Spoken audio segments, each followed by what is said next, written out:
우리 하나님의 은혜가 우리 온 성도들에게 함께하기를 바랍니다. 우리 교회 올해 전체 주제가 사역입니다. 그리고 이번 여름 수련의 주제가 하나님 나라입니다. 그래서 오늘 말씀의 제목이 사역과 하나님 나라. 본문은 오늘 계속 진행해자는 이 계속해서 신명기 11장 오늘 8절부터 17절 말씀입니다. 모세는 이스라엘 백성들에게 이제 우리가 들어가야 될 땅이 무슨 땅이냐 그 얘기를 해주고 있어요. 그 땅이 어떤 땅이냐, 그 땅은 결국은 이스라엘 백성들이 그 땅에 들어가서 뭘 어떻게 살아야 되느냐 하는 그런 문제이기도 한데, 한마디로 그 땅을 젖과 꿀이 흐르는 땅이다 그렇게 표현합니다. 여러분, 젖과 꿀이 흐르는 땅 많이 들어보셨지요? 젖과 꿀이 흐르는 땅, 이 말만 들으면 어떤 것이 연상이 되십니까? 젖과 꿀이 흐르는 땅, 아주 좋아 보입니까? 안 좋아 보입니까? 젖과 꿀이 흐른다. 우유와 꿀이 흘러간다. 우유와 꿀, 젖과 꿀이 흐르는 땅이라 그렇게 표현을 합니다. 그래서 이스라엘 백성들에게 모세가 강조하고 약속하는 것은 젖과 꿀이 흐르는 땅인데, 문제는 그 젖과 꿀이 흐르는 그 땅에서 제대로 사역을 하면 진짜 그 표현 그대로 젖과 꿀이 흐르는 땅으로서의 복을 누리게 될 것이지만, 그러나 사역이 온전치 못하면, 하나님 섬기는 사역이 제대로 안 되면 그 땅은 황폐하게 될 것이다. 오늘 말씀이 바로 그 내용입니다. 그래서 오늘 우리가 함께 우리에게 있어서 이 젖과 꿀이 흐르는 땅이라는 것은 이스라엘 백성들에게 젖과 꿀이 흐르는 땅, 지금 우리는 별로 감동이 잘 안 돼요. 농사 지어본 적도 없고 양 한 마리 소 한 마리 길러본 적도 없으면 젖과 꿀이 흐른다는 의미가 별로 마음에 와닿지를 않습니다. 그런데 진짜 성경에서 말씀하는 젖과 꿀이 흐르는 땅이 무언가 하는 걸 잘 이해할 필요가 있습니다. 흔히 지금 이스라엘 그 이집트 쪽으로 성지 순례를 가시는 분들 그 얘기를 들어보면, 저도 이제 가본 지가 벌써 꽤 한 30년 가까이 되네요. 벌써 갔다 온 지가 아주 옛날 얘기가 돼 버렸는데, 거기 가서 보면 젖과 꿀이 흐르는 땅이라고 하면 쳐다보면 젖과 꿀이 흐르는 땅이 없어요. 그냥 절반 이상은 메마른 황야, 황무지, 광야, 풀 한 포기도 없는 그런 땅, 돌, 광야. 그리고 이제 도시가 조금 있기도 하고, 옛날에는 그 도시도 없겠지요. 그저 지중해 쪽에 조금 이제 그 농사 지을 만한 푸른 풀밭이 조금 있긴 한데, 그걸 가지고 과연 젖과 꿀이 흐르는 땅이라 했을까? 참 의아심이 갈 정도. 여러분이 지금도 그냥 그 성지순례 비행기 타고 가보면, 야, 이게 과연 젖과 꿀이 흐르는 땅일까 보면 참 그렇지도 않아요. 우리나라가 훨씬 나아요. 우리나라 땅이 훨씬 아름답고 훨씬 더 평화롭고 더 좋아 보여요. 나무도 없고 풀도 없고 그냥 메마른 땅에 사막. 남쪽 유대 광야는 완전히 황무지고, 그게 어떻게 젖과 꿀이 흐르는 땅이냐.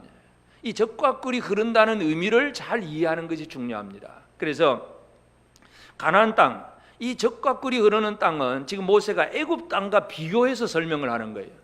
지금 이스라엘 백성들이 400년 동안 애굽에서 살다가 지금 광야로 나왔고 이제 가나안 땅으로 들어가는 거예요.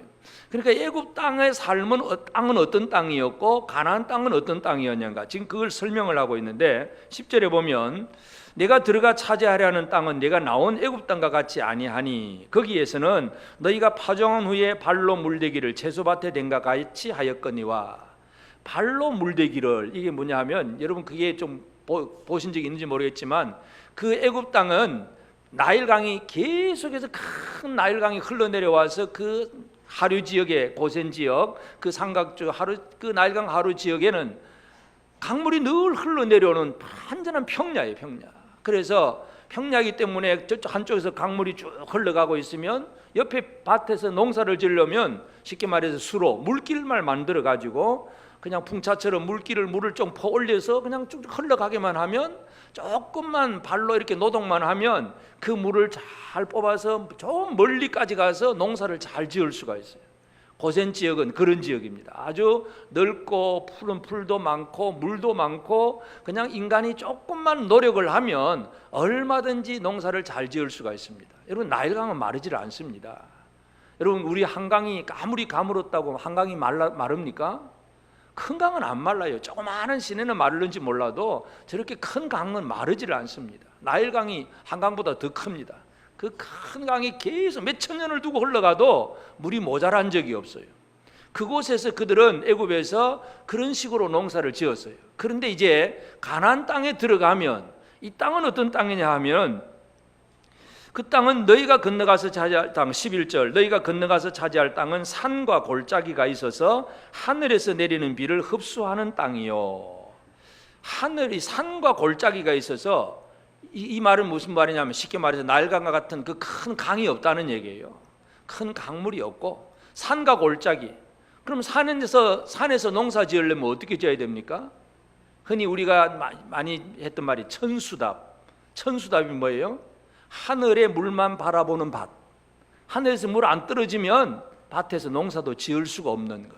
이 산과 골짜기가 있는 곳이 바로 가나안 땅이에요. 그래서 이 가나안 땅은 농사 짓는 사람의 입장에서 보면 결코 젖과 꿀이 흐르는 아주 풍요로움을 상상할 수가 없어요. 그러면 이스라엘 백성들은 주로 직업이 뭐였어요? 이스라엘 백성들 요셉, 야곱의 식구들이 이제 총리가 된 요셉 앞에로 갔을 때에 요셉이 자기 집 식구들에게, 자기 형들에게 당신들의 우리 직업이 목축업, 유목민이라고 그 얘기를 바로한테 꼭 해야 됩니다. 왜냐하면 애굽 사람들은요, 자기가 농사 짓는 걸 아주 프라이드로 생각을 하고 있기 때문에 소 키우고 양 치고 사람 취급도 안 합니다. 그래서 일부러 그렇게 얘기해가지고 그 사람들 속에 섞이지 아니하고 따로 살도록 땅을 얻을 수 있도록 요셉이 그렇게 가르쳐 주었어요. 그래가지고 요셉의 형들이 가가지고 우리는 조상대대로 목축을 하는 사람입니다. 그러니까 이제 바로가 그럼 우리 내 짐승 좀 관리 좀 해라 그러면서 관직도 하나 만들어주면서 따로 살게 만들어. 그게 고센 땅이에요. 그러니까 고센 땅에서는 농사도 지을 수도 있지만 소떼나 양떼를 끌고 왔으니까 대대로 목축업을 많이 하는 사람이 이스라엘 사람들이에요. 자, 이스라엘 사람들은 애굽 사람들에 비해서 소떼나 양떼를 많이 가지고 있는 사람들이에요. 자, 소떼나 양떼를 많이 가진 사람들에게 이제 진짜 복된 땅이 뭐냐 설명할 때에 그것을 젖과 꿀이 흐른다 그렇게 표현합니다. 젖과 꿀, 우유가 흘러가고 꿀이 흘러간다는 표현이 뭐예요? 그러면 우유가 흐르려면 어떻게 해야 됩니까? 일단 우유가 흐르려면 소가 많아야 되죠. 소가 많이 살 수 있으려면 푸른 풀밭이 있어야 되고 그 푸른 풀밭이 있다 보면 꽃도 피고 그러면 꿀도 많이 따게 될 것이고 이게 유목민들의 입장에서는 젖과 꿀이 흐르는 땅이 최고의 땅이에요. 근데 농사 짓는 사람들의 입장에서는 그게 별 의미가 없어요. 여러분 남북한 여러분이 지금 북한 다 안 가보셨지만은 그래도 통계를 보시면 알잖아요. 북한 땅이 젖과 꿀이 흐르는 땅일까요? 남한 땅이 우리 남쪽 땅이 젖과 꿀이 흐르는 땅일까요? 어디가 더 젖과 꿀이 흐를까요? 남쪽입니까? 북쪽입니까? 왜 그렇게 생각하십니까? 어떻게 보든 하여튼 이 북쪽 땅에는 뭔가 막 굶어 죽는 사람이 너무 많아요. 굶어 죽고 못 살고 막 하여튼 못 사는 사람이 너무 많잖아요. 그런데 가만히 살펴보면 지하 자원을 개발하는 사람의 입장에서 본다면 북한 땅이 무슨 땅일까요? 거기 가면 세계 최고의 우라늄 강산도 있고 석탄도 엄청나게 많고 하여튼 지하 자원을 개발하는 사람의 입장에서 보면 남쪽보다 북쪽이 훨씬 많은 거예요. 남쪽에는 지하 자원 별로 없잖아요. 그런데 어떻게 잘 사는지 몰라. 모르는 게 아니라 알고는 있지요. 그 대답이 뭐예요? 하나님 때문에 사는 건데 사람들은 그걸 잘 이해를 못해. 그러니까 어떤 지하 자원을 놓고 보면 저 북쪽 땅이 진짜 좋은 땅이에요.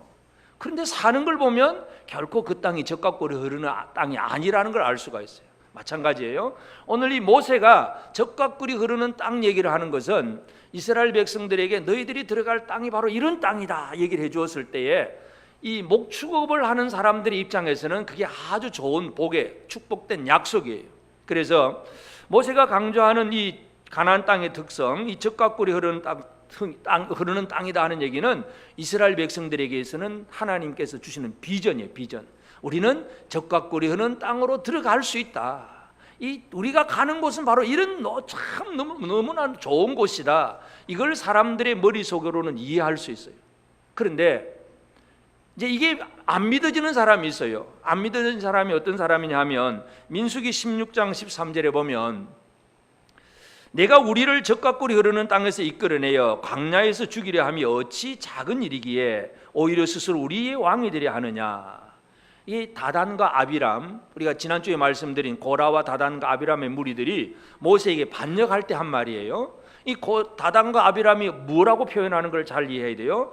네가 우리를 젖과 꿀이 흐르는 땅에서 이끌어내어서 광야에서 죽이려 하느냐. 결국 다단과 아비람은 어느 땅이 젖과 꿀이 흐르는 땅이라고 표현합니까? 그 애굽 고센 땅, 애굽 땅이 젖과 꿀이 흐른다고 생각을 하고 있어요. 그런데 모세는 그게 아니고 우리가 들어갈 가나안 땅이 젖과 꿀이 흐르는 땅이야. 지금 그 얘기를 하고 있는 거예요. 여러분, 이걸 잘 이해하셔야 돼요. 우리가 이 땅에서, 이 애굽에서 고센 지역에서 넓은 푸른 풀밭, 좋은 끊임없이 흘러내리는 강물, 그로 인해서 소도 잘 크고 양도 잘 크고 아무튼 잘 먹고 잘 살 수 있어요. 그것을 젖과 꿀이 흐른다고 다단과 아비람이 얘기를 하는데, 근데 모세는 그게 아니고 저 가나안 땅이 젖과 꿀이 흐르는 땅이야, 그 얘기를 해주고 있습니다. 여러분, 이게 믿어져야 되는데 믿어지십니까? 쉽게 말해서 세상에서 우리가 건강하고 부자되고 뭔가 환경도 좋고 잘 먹고 잘 살 수 있으면 여기가 좋사오니 이게 나오는 거예요. 그런데 가보지도 않은 땅을 얘기하면서 저기가 더 좋다고 얘기하니까 일단은 믿어줘야 되는데, 그게 바로 비전이에요. 비전. 가나안 땅이 어떤 땅인지 다단과 아비람은 들어가 보지는 않았어요. 그러나 정탐꾼들이 한번 들어갔다가 이제 나오게 되는데, 하여튼 들어갔다가 나와서는 여기도 젖과 꿀이 흐른다 그러면서 아주 땅이 비옥하다고 해서 하나님이 그때 보여주신 게 있어요. 포도송이 한 송이를, 큰 송이 한 송이를 사람들이 어깨에 메고 올 정도로 그런 놀라운 일들을 한번 보여주셨어요. 그렇지만 중요한 것은 뭐냐 하면, 젖과 꿀이 흐른다는 것은 눈에 보이는 어떤 물질적이고 육체적인 어떤 풍성함, 사람들은 그걸 연상을 하는데 하나님의 말씀은 그게 아니다 하는 걸 기억을 해야 돼요. 지금 다단과 아비람은 우리가 여기서 이렇게 잘 살았는데 이 광야에 나와보니까 물도 없고 풀도 없고 아무것도 없잖아요. 그러니까 모세에게 막 불평하고 원망합니다. 그렇지만 모세는 이스라엘 백성들에게 우리가 들어가야 될 저 가나안 땅이 젖과 꿀이 흐르는 땅이다, 그 얘기를 해줍니다. 일단 비전과 꿈을 심어주는 거예요. 그래서 하나님의 나라는 뭐냐 하면, 오늘 우리가 들어가야 될 곳, 뭔가 잘 모르지만 우리에게 주신 비전이고 꿈입니다. 어떤 사람에게 있어서는 이 세상이 더 평안하게 잘 살 수 있으면 부자는 천국 가기 어렵다는 말이 뭐예요? 세상에서 잘 먹고 잘 사니까 하나님 나라 천국 얘기해봐야 별 감동이 없어요. 왜냐하면 세상에서 잘 사니까. 그런데 하나님의 말씀은 일단 비전을 주시는 거예요. 그것이 젖과 꿀이 흐르는 땅이고, 왜 그 땅이 진짜 하나님 주신 복된 땅이냐, 그것을 이제 모세가 얘기를 하는데 12절에서 보면 내 하나님 여호와께서 돌보아 주시는 땅이다. 하나님 여호와께서 돌보아 주신 땅, 가나안 땅, 그 땅이에요. 연초부터 연말까지 내 하나님 여호와의 눈이 항상 그 위에 있느니라. 왜 그 땅이 진짜 복된 땅이냐? 땅 자체가 비옥해서가 아니라 하나님의 눈이 항상 그 위에 있어서 연초부터 연말까지, 시작부터 마지막까지 항상 살피시고 관심을 가지고 돌봐 주시는 그 땅이 가나안 땅이다, 그 얘기를 하고 있습니다. 젖과 꿀이 흐른다는 개념은 그 땅 자체의 얘기를 하는 것이 아니라 그 땅을 누가 돌보고 계시느냐, 바로 그 얘기를 하는 것입니다. 여러분은 지금 젖과 꿀이 흐르는 땅에 사십니까? 젖과 꿀이 흐르는 땅에 살지 않고 계십니까? 젖과 꿀이 흐르는 땅에 살고 계십니까? 아멘 했지만 둘 중에 설교 잘못 들은 사람은 나는 그래도 먹을 거 괜찮고 자식들 잘 되고 건강하니까 나는 괜찮아 하니까 젖과 꿀이 흐르는 땅이다. 이거는 이제 착각 속에서, 오해 속에서 아멘 하는 사람이 있을 수 있고요. 비록 가나안 땅은 산지예요. 그렇게 큰 넓은 평야도 없고 농사 마음껏 지을 수도 없고, 그렇지만 하나님의 눈이 항상 나를 살피시고 도와주신다, 이 개념 때문에 나는 젖과 꿀이 흐르는 땅에 살고 있다. 아멘. 이건 진짜 아멘이에요. 제대로 아멘 하시기 바랍니다. 나는 괜찮아, 이제 육체적이고 물질적인 풍요를 가지고 얘기하면 안 됩니다. 가나안 땅은 결코 애굽 땅과 같이 그렇게 모든 것이 풍성하고 넉넉한 그런 땅이 아니에요. 하나님이 눈을 두시겠다고 말씀을 하시고, 14절에 보면 여호와께서 너희의 땅에 이른 비 늦은 비를 적당한 때에 내리시리니 너희가 곡식과 포도주와 기름을 얻을 것이요. 가나안 땅에서 하나님이 눈을 뜨신다는 얘기는 뭐냐면 그 땅에 이른 비와 늦은 비를 적당하게 내리신다. 이른 비와 늦은 비, 이걸 우리가 또 잘 이해를 해야 됩니다. 그 팔레스타인 가나안 땅의 지역은 쉽게 말해서 기후가 6개월 여름 6개월 동안은 비 한 방울도 안 내려옵니다. 지금 우리 요즘 뭐 비 안 하고 얼마나 더워요. 습도도 높고. 근데 그는 그 습기는 별로 없어요. 그쪽에는 6개월 동안 건기, 그 다음에 가을부터 봄까지 겨울은 또 우기, 비가 옵니다. 그래서 이른비라고 하는 것은 뭐냐면 가을에 제일 처음 오는 비, 그때는 비가 오면 그때부터 이제 땅을 파고 개간을 하고 씨를 뿌리고 농사가 시작이 됩니다. 그러면 겨울 동안에는 비가 좀 와요. 비가 와가지고 이 곡식이 잘 자라고 마지막 늦은 비, 봄에 늦은 비가 내리면서 그 알곡이 더 충실하게 익을 수 있도록 하나님께서 공급해 주시는 것, 그것이 이른 비와 늦은 비예요. 그리고 여름에는 비 한 방울 안 내려요. 물론 새벽마다 이슬은 내립니다. 이슬은 내리지만 비는 안 내립니다. 그래서 이른 비와 늦은 비란 얘기는 쉽게 말해서 농사를 시작하게 하고 또 알곡이 잘 그렇게 여물 수 있도록 수분을 공급해 주는 이 하나님의 은혜가 바로 이른 비와 늦은 비예요. 여러분, 하나님이 주시는 이른 비와 늦은 비를 다 받고 계십니까? 뭔가 힘을 주셔서 사역을 시작하게 하기도 하고 또 일을 하면 또 좋은 결실을 맺기도 하고 시작도 되고 끝도 되고, 그게 이른 비와 늦은 비예요. 이 약속의 땅이에요. 가나안 땅은 모세가 그 얘기는 하나님은 우리에게 이렇게 이른 비와 늦은 비를 주신다 하는 그 얘기를 지금 하고 있어요. 그래서 이 젖과 꿀이 흐르는 이 땅은 하나님의 약속이 있는 땅이에요. 이른 비와 늦은 비를 줄 것이다. 그런데 만약 이 하나님을 섬기는 일을 제대로 못하면 그 땅은 어떻게 되느냐? 이제 유다 백성들의 마지막 그 멸망 때 보면 예레미야 당시에 예레미야 10장 22절에 보면 들을지어다 북방에서부터 크게 떠드는 소리가 들리니 유다 성읍들을 황폐하게 하여 승냥이의 거처가 되게 하리로다. 이 유다를 황폐하게 만듭니다. 하나님이 이른 비 늦은 비만 안 주면 그 땅은 황폐해집니다. 그래서 가나안 땅이 뭐 가나안 복지 천국 그렇게 비유로 표현하면 안 됩니다. 가나안 땅은 참 하나님이 이른 비 늦은 비를 안 주면 그 땅은 황야고 사막이고 볼품없는 땅입니다. 다시 말해서 이스라엘 백성들은 무엇만 바라보고 사는 사람이 되어야 됩니까? 하나님만 바라보고 사는 사람이에요. 여러분, 애굽에서는요 하나님만 안 쳐다봐도 매일 그저 강물이 흘러가기 때문에 물 좀 땡겨 쓰고 그냥 조금만 노력하면 잘 살 수 있어요. 세상 사람들은요 하나님이 뭐 특별하게 경험하게 안 해도 열심히 세상에서 조금 돈 벌 힘쓰고 노력하면 돈 벌어서 잘 살 수 있습니다. 그게 애굽의 생활이에요. 근데 가나안은 뭐냐면 하나님이 이른 비 늦은 비 안 주면 살 수 없는 곳이에요. 여러분, 아브라함도 기근이 들려서 애굽으로 내려가지요. 이삭 때도 기근이 들려서 애굽으로 내려가지요. 야곱도 기근이 들려서 온 식구 이끌고 또 애굽으로 내려가잖아요. 가나안 땅은 쉽게 기근이 들려. 엘리야 때 하나님 앞에 기도 딱 한번 하면 3년 6개월 동안도 비도 안 올 수도 있어요. 그런 땅이 가나안 땅이에요. 우리는 가나안 복지 그러면 참 멋있고 막 아주 풍요롭게 생각하지만 진짜 풍요가 뭐냐? 그곳에 하나님의 눈이 있느냐, 하나님의 손길이 있느냐. 이게 없으면 아무리 많은 게 있어도 의미가 없는 거예요. 가나안 땅은 바로 그 땅. 그래서 하나님의 은혜와 하나님의 약속이 있는 땅입니다. 그래서 이 가나안 땅은 뭐냐면 모세가 강조하는 것은 너희들이 들어가서 뭘 해야 되느냐, 바로 그 하나님의 명령을 지키라. 13절에도 내가 오늘 너희에게 명하는 내 명령을 너희가 만일 청종하고 너희의 하나님 여호와를 사랑하여 마음을 다하고 뜻을 다하여 섬기면, 섬김이 사역입니다. 이 젖과 꿀이 흐르는 땅에서 하나님을 섬김, 하나님과의 관계가 분명하면, 이 사역을 제대로 하면 하나님의 은혜를 제대로 누릴 수가 있습니다. 이게 바로 가나안 땅의 특성이에요.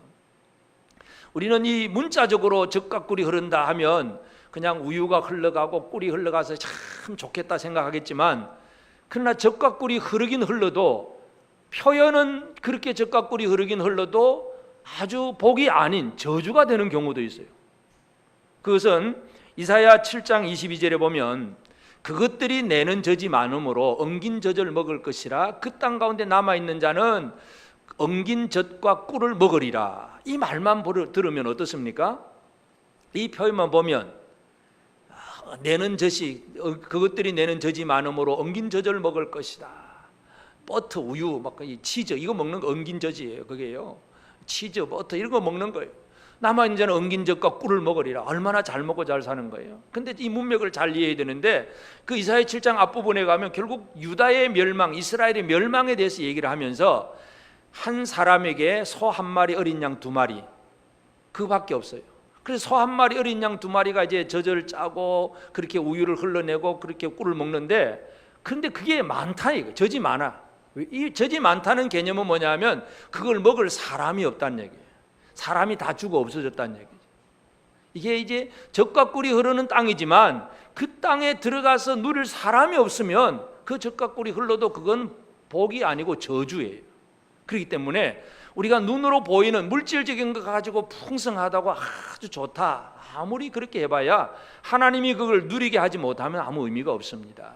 그래서 우리는 이 나라, 이 젖과 꿀이 흐르는 이 땅은 이스라엘 백성들에게는 사역의 땅이에요. 어떤 사역입니까? 하나님을 사랑하며 섬기는 사역. 하나님 제대로 섬겨야 젖과 꿀이 흐르는 땅이 진짜 그 표현 그대로 하나님의 은혜를 제대로 받고 삽니다. 하나님은 이스라엘 백성들에게 뭘 주시느냐 하면 하나님은 비전과 꿈을 주시는 하나님이세요. 그냥 살아라 이게 아니고 뭔가 앞을 내다보게 하세요. 예수님께 그 안드레가 자기 형 시몬을 데리고 왔을 때에 예수님은 시몬에게 무슨 이름을 줍니까? 너는 장차 사람들이 뭐라고 하리라? 개바라고 하리라. 반석이 될 것이다. 이 뭔가 너는 앞으로 이렇게 될 것이라고 하는 그 비전을 베드로에게 예수님이 심어줍니다. 하나님은 우리에게 비전을 심어주세요. 하나님 나라 사람들은 어떤 사람이냐? 하나님이 주신 비전을 가진 사람들이에요. 이 시간 여러분은 나는 그럼 과연 하나님이 주신 비전을 가지고 있는가 한번 생각을 해봐야 됩니다. 하나님 주신 비전을 받았습니까? 옆 사람에게 한번 얘기합시다. 하나님은 내게 이러이러한 거 보여주셨어. 비전, 하나님이 주신 비전. 나로 하여금 어떤 사람, 어떤 일을 하는 사람, 어떤 사람이 되게 하셨는가? 비전을 받았습니까? 받았다고 하면 받은 것 같기도 하고 아직도 몽롱하신 분이 있는 것 같기도 하고, 하나님은 하나님 나라 사람들을 계획적으로 이끌어내시고 구원하시고 만들어 가시기 때문에 비전을 분명하게 주십니다. 이 비전을 정확하게 이해를 해야 돼요. 하나님께서 이 땅에 하나님의 나라를 완전히 세우시는 하나님의 비전은 뭐냐 하면 이제 전체적인 큰 비전인데, 빌립보서 2장 10절에 보면 하늘에 있는 자들과 땅에 있는 자들과 땅 아래에 있는 자들로 모든 무릎을 예수 이름에 꿇게 하시고, 하나님의 비전은 뭐냐 하면 이 땅의 모든 사람들, 그리고 하늘에 있는 천사들이나 땅 아래에 있는 어떤 더러운 귀신들까지도 전체가 예수 이름 앞에 무릎을 꿇게 하는 것, 이게 하나님의 비전입니다. 예수 그리스도가 최고로 높아지는 것이 하나님의 비전입니다.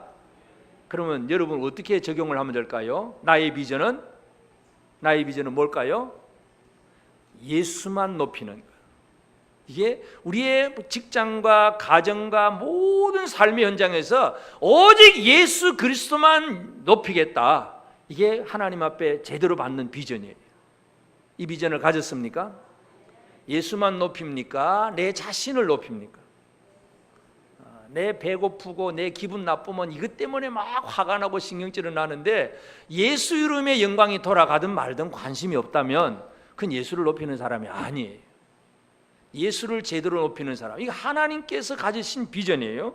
요한계시록 5장 13절에도 보면 내가 또 들으니 하늘 위에와 땅 위에와 땅 아래의 바다 위에와 또 그 가운데 모든 피조물이 이르되 보좌에 앉으신 이와 어린 양에게 찬송과 존귀와 영광과 권능을 세세토록 돌릴지어다.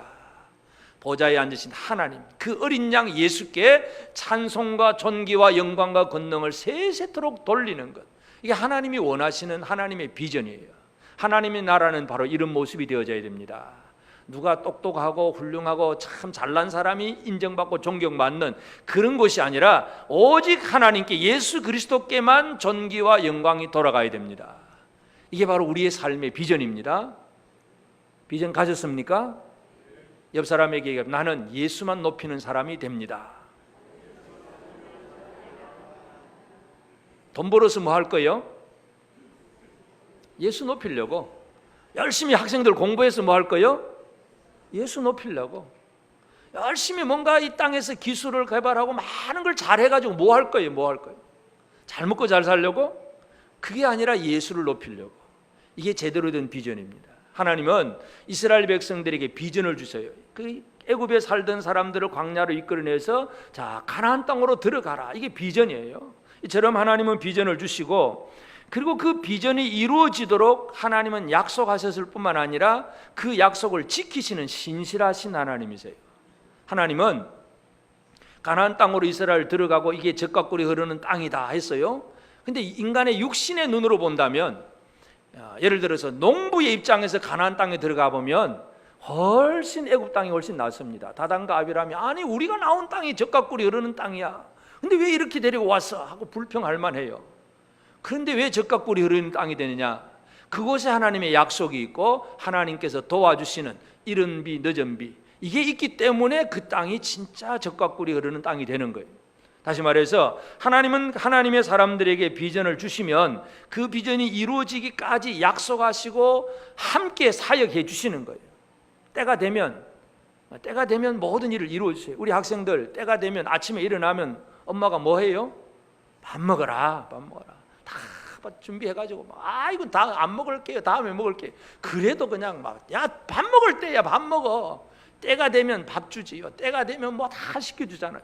부모 역할이죠. 하나님 아버지가 하나님의 사람들에게 이른 비 늦은 비를 준다는 얘기는 때에 맞춰서 적당하게 모든 걸 공급해 주신다는 얘기예요. 하나님 하시는 일이에요. 솔로몬이 성전을 다 지어서요, 성전 짓고 하나님 앞에 이제 봉헌식을 합니다. 기도했을 때에 하나님께서 그 솔로몬의 간구를 들으시고 응답하신 것이 열왕기상 9장 3절인데, 여호와께서 그에게 이르시되 내 기도와 내가 내 앞에서 간구한 바를 내가 들었은즉 나는 내가 건축한 이 성전을 거룩하게 구별하여 내 이름을 영원히 그곳에 두며 내 눈길과 내 마음이 항상 거기에 있으리니. 하나님이 뭐 두신다고요? 첫째, 제가 성경 읽을 때 손가락 꼽아가면서 읽었는데 제 손가락 안 받치요. 거룩하게 구별하여 내 이름을 영원히 그곳에 두며 내 눈길과 내 마음이 항상 거기 있으리니. 하나님의 사람들에게 하나님께서 주시겠다고 하는 게 뭐예요? 하나님의 이름, 하나님의 눈길, 하나님의 마음. 여러분은 하나님의 이름을 받았습니까? 하나님의 이름을 가진 사람, 다윗이 골리앗을 향할 때 하나님의 이름으로 나가라 그러면 나가면 돌멩이 하나 가지고 골리앗도 무너뜨리는 거예요. 내 이름을 가지고는 안 돼. 하나님의 이름으로 나가면, 예수 그리스도 이름을 가졌다는 게 얼마나 큰 복인지 몰라. 하나님의 눈길. 여러분, 기분 나쁜 사람이 있으면 그 사람에게 눈길을 줍니까 안 줍니까? 꼴도 보기, 쳐다보기도 싫다. 저기 보일 것 같으면 아예 못 본 척 도망가 버려. 눈길을 준다는 건 뭐예요? 사랑하는 관심사잖아요. 관심.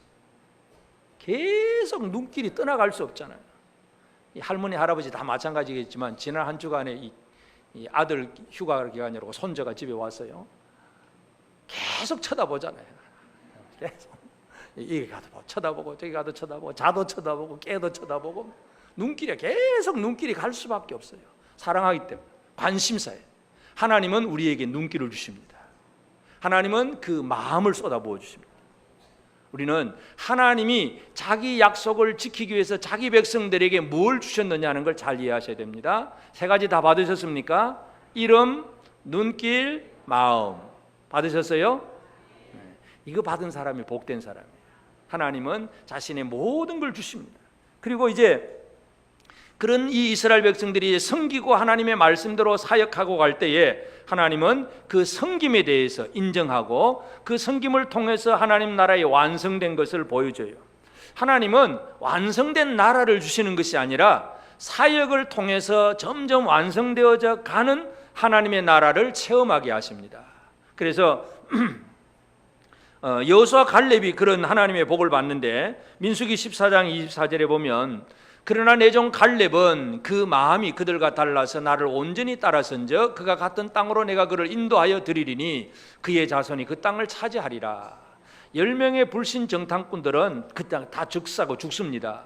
그런데 갈렙은 믿음으로 보고를 했기 때문에 그들과 달라서 나를 온전히 따랐은즉, 온전히 하나님을 섬기고 명령에 순종했기 때문에 그가 갔던 땅으로 내가 그를 인도하여 드리리니, 그 적각구리하는 땅으로 인도해서 그의 자손이 그 땅을 차지하리라.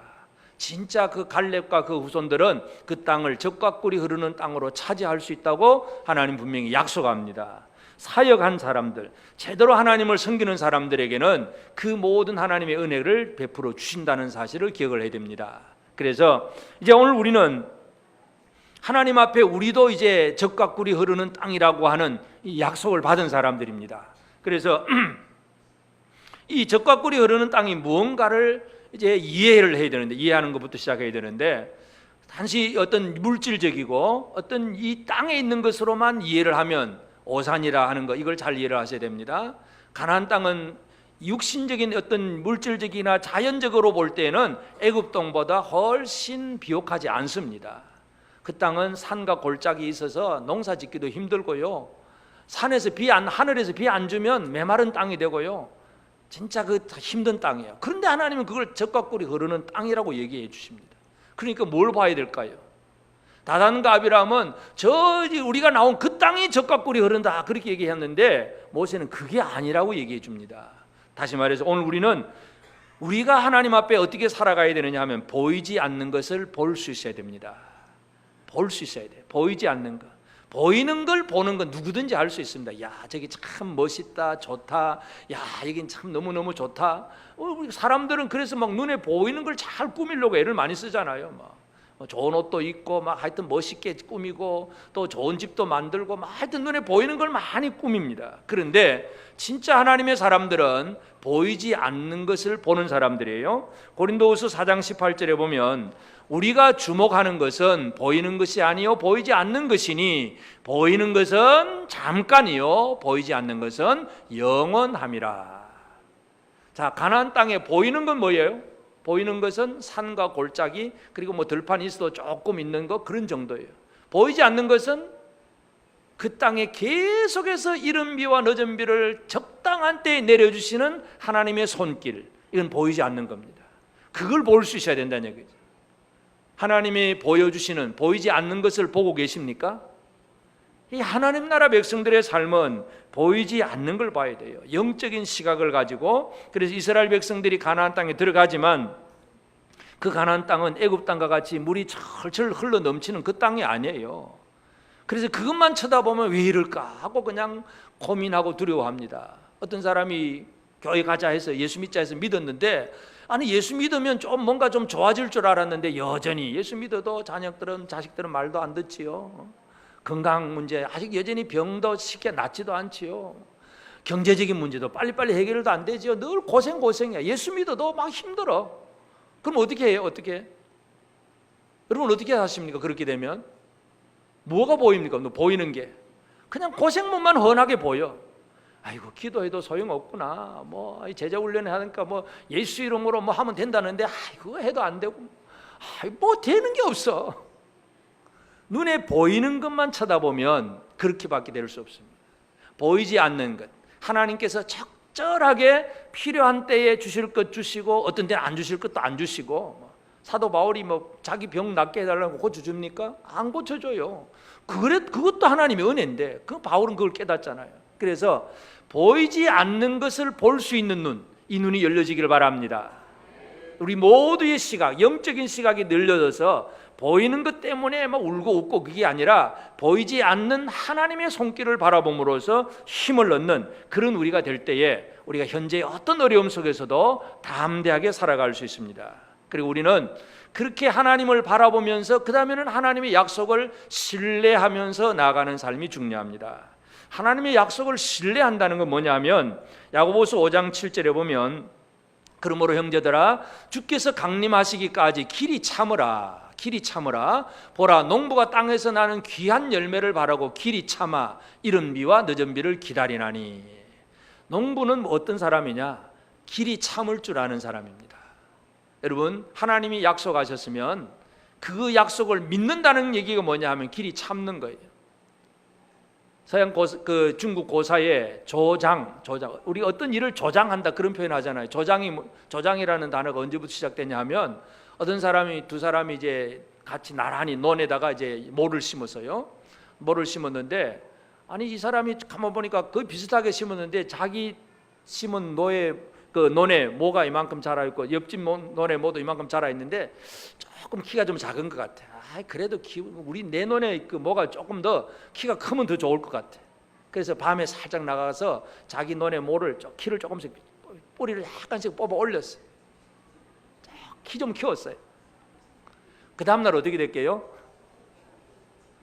그 논에 모가 둥둥 떠다닙니다. 다 죽는 거죠. 그게 조장이에요, 조장. 억지로 상황을 바꾸려고 내가 아니면서도 막 그냥 되는 척 그렇게 되는 척 그냥 꾸며보려고 애를 쓰는. 기다릴 줄 알아야 돼요. 하나님이 기다리게 하시면 기다릴 줄 알아야 돼요. 하나님이 약속하셨으면 기다립시다. 왜 하나님 안 줍니까 하고 내 시간표에 하나님을 맞추지 말고 하나님의 시간표에 나를 맞춰야 돼요. 많은 사람들이 기도를 하는데 내가 바라는 대로 하나님이 이루어지기를 원하고 있습니다. 그러나 하나님이 원하시는, 하나님이 이끌어 가시는 시간표에 나를 맞추는 것이 가장 중요합니다. 그래서 하나님의 약속을 신뢰한다는 얘기는 길이 참는 것입니다. 길이 참읍시다. 우리 학생들, 우리 유년부도 설교 길어도 길이 참아요. 참아야 돼. 하나님의 약속을 받는 것에는 인내, 참는 것이 가장 중요합니다. 그리고 결국 우리는 하나님 나라를 위한 사역인데 이 이스라엘 백성들은 그 땅에 들어가서 하나님을 잘 섬기는 것, 사랑함으로 명령을 지킴으로 섬기는 이것이 바로 중요합니다. 오늘 우리도 마찬가지 하나님 나라를 위한 사역은 그런데 여러 가지지 않아요. 여러 가지입니다. 여러 가지 사역을 하는데 우리가 이번 수련의 주제의 성구가 골로새서 4장 11절이에요. 유수도라 하는 예수도 너에게 문안하느니라. 그들은 할례파이나 이들만은 하나님의 나라를 위하여 함께 역사하는 자들이니 이런 사람들이 나의 위로가 되었느니라. 바울은 복음을 전하러 앞장서서 나간 사람이에요. 근데 유수도라고 하는 사람, 유수도 또는 예수 이름이 그런 사람인데 이 사람은 할례파 유대인이에요. 그런데 이들은 하나님의 나라를 위하여 함께 역사한다. 바울은 앞장서서 나가서 일하고 유수다는 함께 역사하는데 어디서 함께 합니까? 뒤에서 기도로 물질로 함께하는, 그게 함께하는 역사예요. 그러니까 앞장서서 나가서 사역하는 사람이 있는가 하면 뒤에서 기도로 후원하고 물질로 헌신하고 막 붙들어주고 격려해주는, 이것을 또 유수도가 잘한 거예요. 그래서 바울이 그런 표현을 씁니다. 이런 사람은 하나님 나라를 위하여 함께 역사하는 자들이다. 여러분 옆에 있는 분이 하나님 나라를 위해서 함께 역사하는 자들이십니까? 어떻습니까? 내가 전도하면 옆 사람은 기도 좀 해줄 것 같습니까? 내가 전도를 안 했으니까 해주는지도 모르지. 당신이 함께하면 너무나 고맙습니다. 한번 얘기합시다. 하나님 나라를 위해서 함께 역사한다는 것, 이것은 우리 모두가, 이 하나님 나라는 물론 하나님과 개인적으로 1대1이긴 하지만 이스라엘이라고 하는 적과 꿀이라는 전체 땅, 그 나라를 만들어가는 일에는 모두가 똑같이 힘을 모아야 돼요. 그래서 이 애굽 땅에서 가나안 땅으로 들어가면 여전히 들어가서 농사 짓는 사람이 있는가 하면 또 소를 키우는 사람이 있고 뭐 집 짓는 사람, 뭐 직업은 여러 가지로 많이 있을 수 있잖아요. 그렇지만 그 이스라엘 나라를 하나님을 섬기는 나라로 만들어가는 목적은 공통적인 거예요. 그래서 사역은 어떠하든지 간에 함께 합심해서 나가는 그런 우리가 되어져야 됩니다. 그래서 우리는 어떤 사람이냐, 이미 우리 안에 하나님의 나라가 임한 사람이기 때문에 이 땅에 임하실 예수 그리스도를 기다리면서 하나님의 나라를 준비하는 사람입니다. 우리는 어떤 사람이냐, 우리 다 같이 한번 합시다. 우리는 다시 오실 예수를 함께 기다리며 그의 나라를 준비하는 사람이다. 옆 사람 쳐다보면서 그 얘기 하시겠습니까? 쳐다보시면서 시작. 우리는 다시 오실 예수를 함께 기다리며 그의 나라를 준비하는 사람이다. 같이 해주셔서 참 고맙습니다. 악수 한번 하시고. 우리는 하나님의 나라를 위해서 예수 그리스도 다시 오실 예수 그리스도를 기다리면서 그 장차 임할 그 나라를 잘 준비하는 그런 우리의 삶이 꼭 이루어지게 되기를 바랍니다.